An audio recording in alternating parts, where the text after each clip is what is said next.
Good day mga busing. So welcome to my YouTube channel, Leoverse DIY Soundworks. Alright, so ngayon mga boss, so kita nyo naman sa ating harapan, meron tayong mixer at saka integrated amplifier.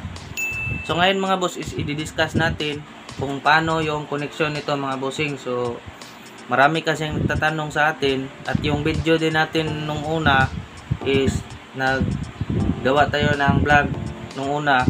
Yung video natin is hindi natin pinatunog. So ngayon mga bossing is i-discuss natin ulit. Tapos patunogin natin yung ating setup para madinig nyo rin yung tunog ng ating setup. Alright? So nandito sa ating harapan mga boss yung ating mga gagamitin sa ating gagawin na video tutorial ngayon mga bossing. So ito yung ating mixer na gagamitin, si Rockport DMX6 Pro. Alright, ang kagandahan dito mga bossing, yung nagustuhan ko sa kanya is dalawa yung kanyang main output na pagpipilian natin. Meron siyang XLR at yung mono. Yan, mono PL. At ito naman yung ating amplifier na gagamitin mga bossing, si Rockport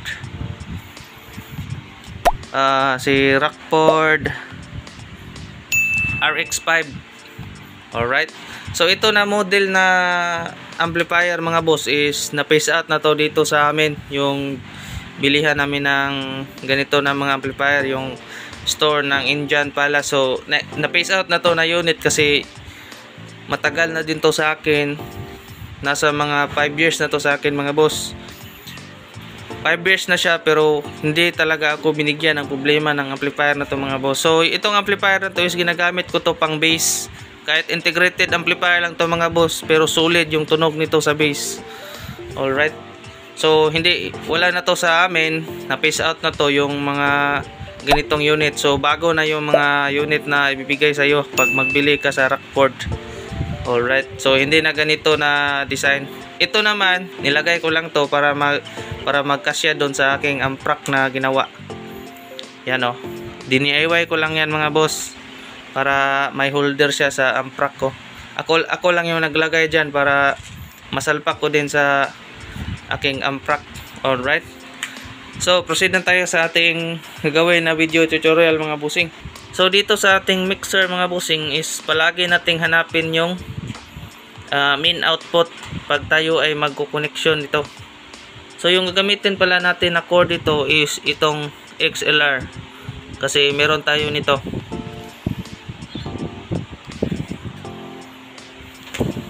So ito mga boss. So itong amplifier natin mga boss is integrated lang ito. Kaya yung ating XLR is yung dulo niya is ito.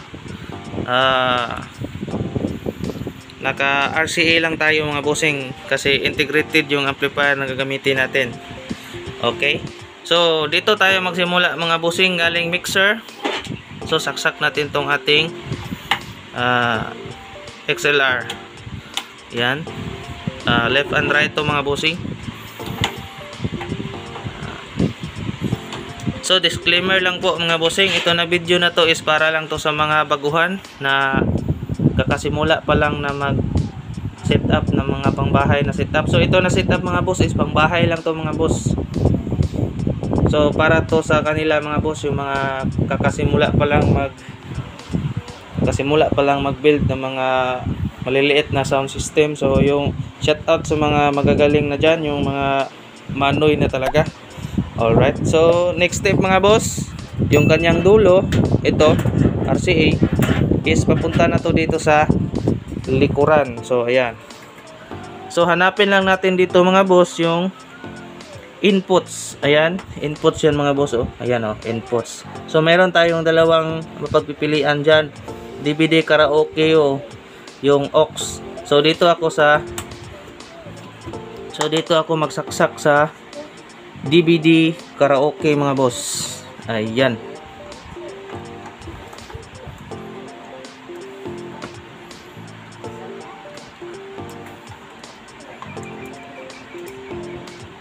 Okay. Meron na tayong connection mga bossing. Ayan. Tapos yan mga boss, yan, dito naman sa harapan ng ating amplifier, yung amplifier ko kasi is naka-digital na yung kanyang mga selector dito. So hindi pa natin to ma-set up kasi hindi pa natin pina-power on. So mamaya na lang. So ngayon, balikan natin tong ating connection mga boss. Yan. Galing sa mixer, papunta dito sa ating integrated amplifier sa kanyang inputs.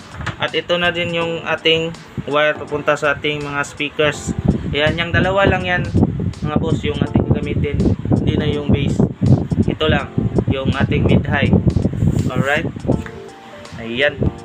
So, ngayon mga boss, susubukan nating patunogin para marinig natin yung kanyang tunog. Kung tutunog ba talaga yung ating connection na ginawa. Alright. Ayan mga boss, so power on na natin yung ating mga gamit, no, para marinig natin yung tunog nya. Right. Para sa akin mga boss is inuuna ko yung aking mixer pag on. Make sure lang na nakababa lahat ng volume nya. Tapos dito naman tayo sa ating amplifier. Okay, so explain ko sa inyo mga boss kung ano yung ibig sabihin ko dun sa likod. Yan mga boss, oh.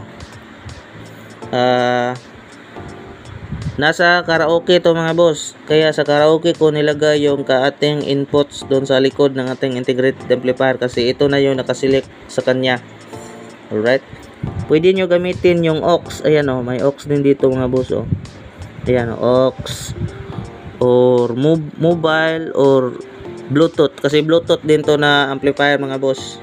Pero hindi tayo gagamit ng Bluetooth dito kasi Bluetooth naman yung ating mixer. Alright. So ngayon mga boss, balik tayo dito sa sound check na natin yan.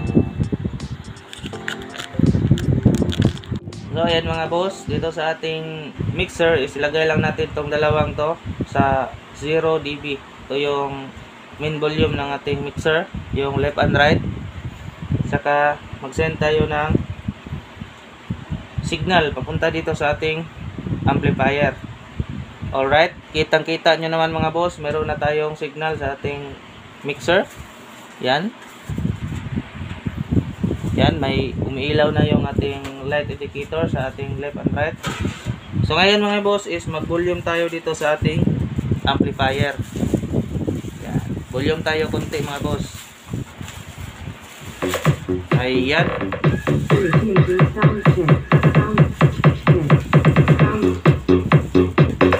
Alright. Okay yung ating connection mga boss.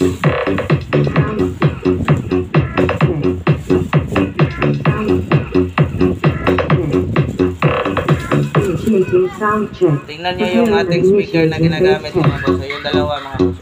Ayan.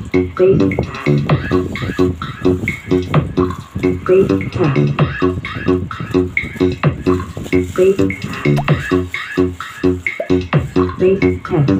Preparing and initiating vocal test.